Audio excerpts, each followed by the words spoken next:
Admission Chat is brought to you by the Standard Application Online. Save 14 hours or more when applying to at least 3 private schools. Start saving time today at admission.org/apply. Welcome to Admission Chat. Let's talk about college planning.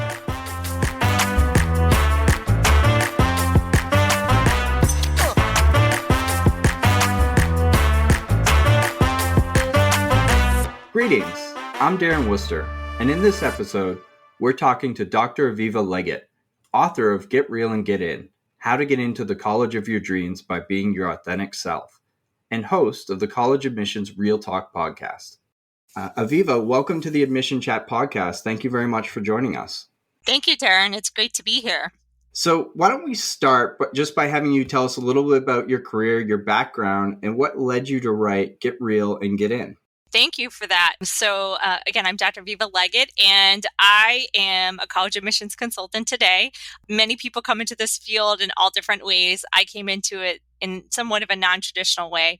My high school experience actually inspired my career as a college admissions consultant. So I was a stressed out kid in high school, and I had trouble figuring out what I wanted to do and where I wanted to go. I didn't have parents who could throw resources at me to get that kind of support that I needed. So I was sort of left to my own devices on the process. And I ended up going down a bit of a research rabbit hole and really persisting through this process in a very enthusiastic way, shall we say, but also a very stressed out way. So I was really focused on getting into NYU, but right before applications were due, I got pneumonia, which I don't recommend, but it was because of all the stress and pressure I put myself under. So, while I was fortunate to get into NYU, what I took away from applying to the college process is that it was a chance for me to figure out who I was and what I wanted on the journey.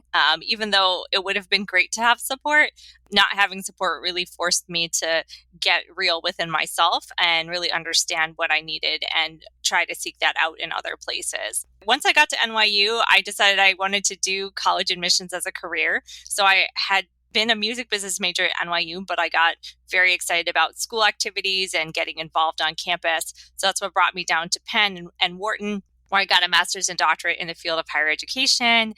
And I worked most recently in my full-time role as Senior Associate Director of Admissions, where I served on Freshman and Transfer Admissions Committee, oversaw pre-college programs and academic initiatives. Then when I was finishing up my doctoral program, I had a fork in the road, could have stayed at my job or tried something else. So I decided to do that.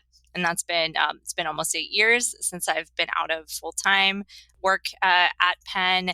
And it's been a wonderful journey, helping students and families from all over the world, writing for Forbes, teaching from time to time at the university, and most recently publishing my book.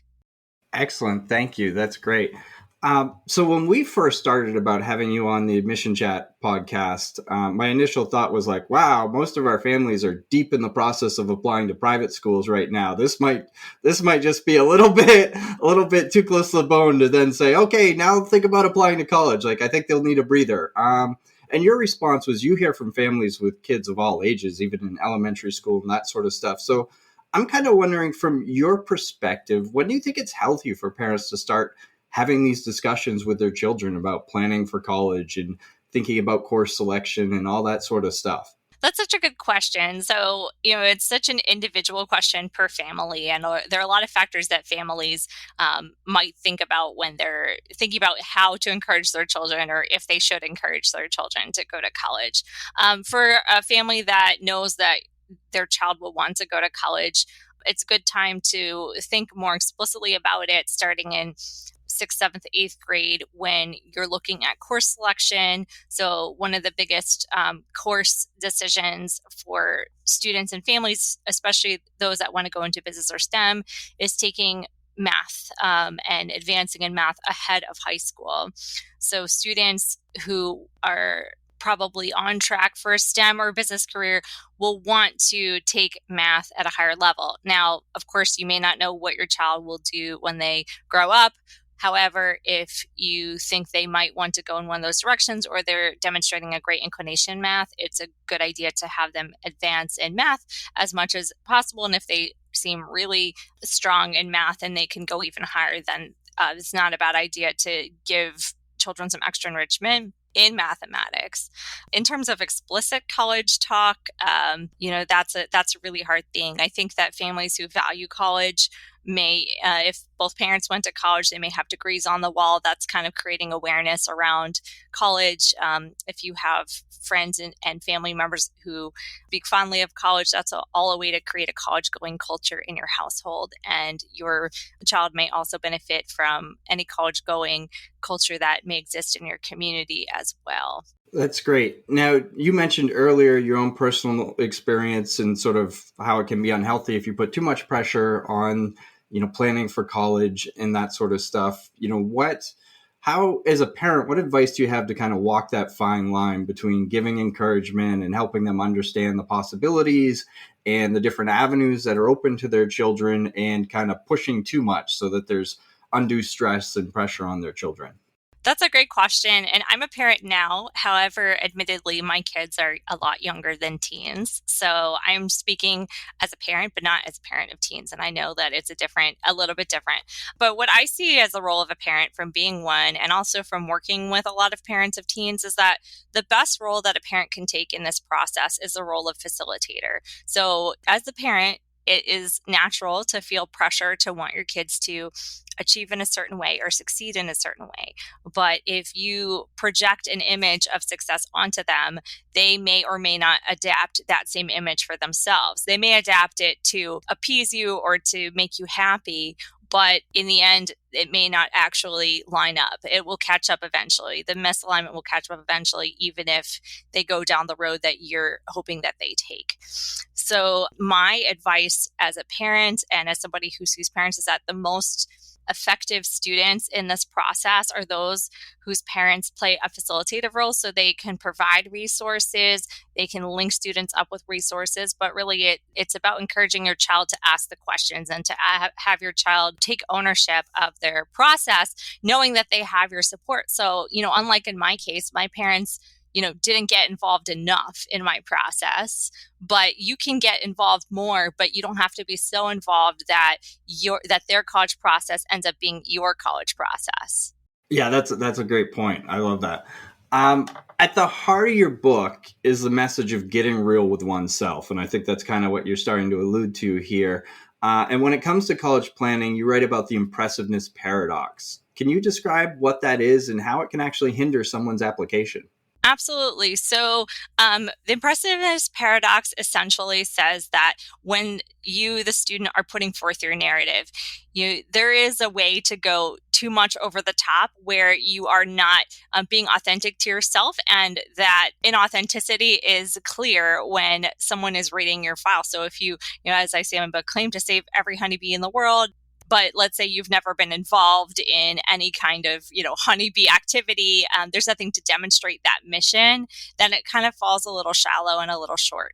So whatever mission or vision you have for your life, certainly make sure to put that forward on the application, but also make sure that there are concrete experiences that back up your positioning around whatever your mission is to go to college. Yeah, that's great. We hear that from the K-12 admission folks so much, that they just want to have an authentic conversation. And, this notion they hear too often of students trying to build brands and that sort of thing that don't necessarily match up with who the student are. So essentially you're saying it's really more important to just be yourself, correct? Absolutely. I think that, there is certainly a branding element of the college application, because whoever's reading your application is going to be reading it in a hot minute. So you can't say so much about yourself that whatever the person is reading doesn't take anything away from it. But you can't be so big in your words that your actions don't back it up. So it's finding that theme or that thread that will help someone who doesn't know you get to know you and really understand what value you can bring to that college that you're seeking admission for. Because ultimately, whatever you're writing about, it can be authentic, but it may not be relevant to your audience. So for example, this is kind of an extreme example, but if you write up about a breakup with a romantic partner as your college essay, it's like, I'm glad you got that off your chest, but that's not really an appropriate topic for this exercise, the personal statement, is really an essay that students should write that's designed to demonstrate their character and what they would contribute to a future community. So there is a marketing element to it, but marketing can be authentic or it can be inauthentic. So basically, if what I'm hearing is really to kind of drill down to the point and find that one angle where you're matching your goals and aspirations with what the university provides and why you see them as a good fit. Would that be? Definitely. And in the book, in Get Real and Get In, I have a framework that walks students, and the book is really geared towards students. My book is really designed to help students figure out who they are and what they want on the journey to college. So it's designed to help them think about how to actually find out what is this university all about and how do I fit there, versus crafting a narrative that really doesn't have any alignment with what this university stands for. Perfect. You also write about, encouraging applicants to rethink the notion of their dream college. There's so many students out there that just see this one university or this one path before them and think that's, what they have to do. And you write that there's no such thing as a best college, only a best college for you. And you go on to say this part's my favorite. College admissions is not sports. You don't win college admissions like you do a track meet. What are some of the factors that you encourage students to think about when evaluating what the best colleges for them actually are? That's such a great question. So what I always encourage students to do, particularly through my organization, Ivy Insight, is encourage students to look for their college admissions X factors, I call it, which is definitely a marketing term. That stands for experience, expertise, and exponential impact.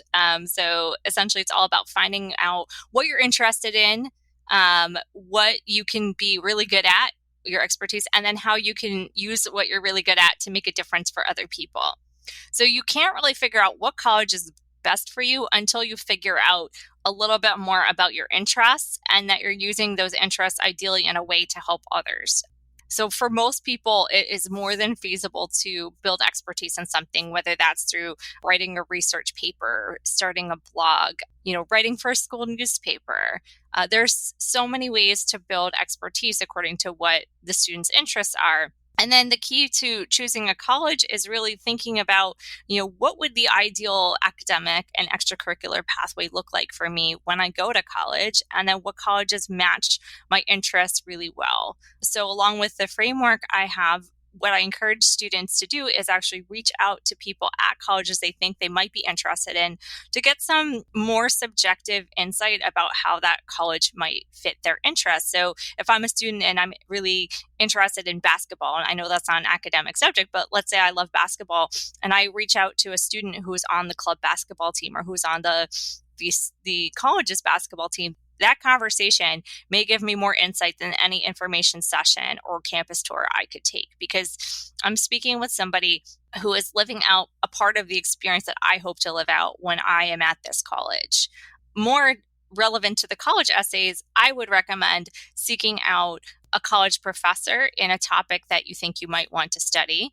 And you can approach these professors. A lot of professors are open to hearing from students if you make a small ask and you ask for a time limited ask, like a 10-minute phone call. Or if we're living in a world hopefully where campus visits can happen again more regularly. If you're going to be on campus one day and you want to sit in on their class, you can ask for that as well. So there's a lot of ways you can, connect in with universities in ways that the admissions office isn't going to tell you about, that actually give you a better insight into what the campus life is than any tour would give. That's great advice. Now, if I'm a high school student, I'm probably a little introverted, or I was at least. And the idea of reaching out to college professors probably makes me a little nervous. How would you suggest that they go about? Should they do it through the admissions office? Should they look up email addresses on the school website and just email the professor directly? What do you think their best path is? So I would say, introverted or not, I know there's a lot of shy people out there. And, the idea isn't really to connect with the professor just to say like, hey, I'm a candidate, but ideally you're doing something that's adding value to that professor. So if you're working on what I called the college admissions X factor, your experience, your expertise for your exponential impact, there might be something that you're doing that could relate to something that they're doing. Or maybe you look up an article of theirs on Google Scholar and you read it and you just share that you really enjoyed it and mention that you're going to be on campus and you'd love the chance to say hello. Or you have a couple of questions that about whatever they've written about or something that they can answer related to something you're working on. So the idea is not just to, pitch these people blindly, but ideally you're forming a connection just like you would form a connection with a friend or a teacher, somebody who you haven't met for the first time. It's always a little scary when you first do it, but if you go in with positive intent and no attachment to the outcome of what this connection will bring, then you'll actually get a lot of value out of even the exercise of reaching out, even if nobody ever responds. Excellent. Thank you. Let's circle back around to expectations. You write in the book that our paths aren't necessarily straight or what we expect them to be.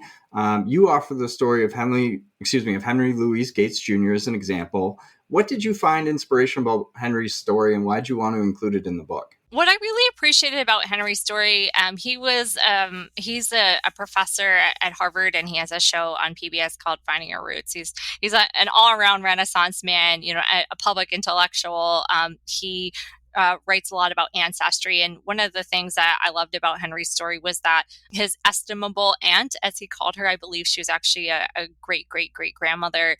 She was enslaved, and learning about how this woman who was a slave was written up in the paper really inspired him with his interest in ancestry and genealogy. And he ended up taking that as his career. And so what I loved about his story was that was this authentic passion that he developed from this article, and he really pursued that. He didn't allow, any specific expectations to drive where he went with his career.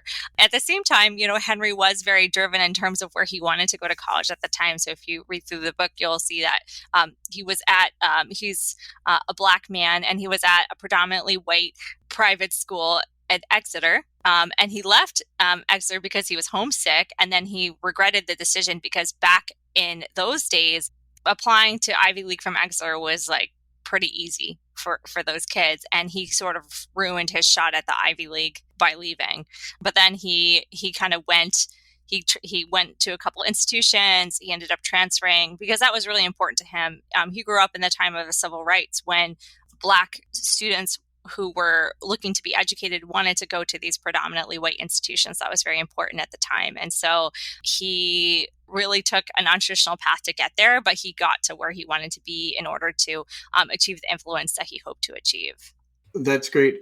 You kind of, with Henry's story and a few others I noticed in the book, you really kind of point out or make it clear that if somebody encounters a closed door or things don't work out the way they want to, I think you say in the book that it's a no for right now, but not necessarily a no for your goal or your aspirations as a whole. Is there more that you'd like to add to that? Yeah. I think in these times, especially, it's really easy to give up on what we want. And it's really easy to just throw up our hands and try to forget about the things that we really like. But I would encourage everyone listening that if you have a dream, if you have something that you like to do, you should find a way to pursue that. Even if, COVID is hindering you. Other things COVID related are hitting you that are really difficult to deal with.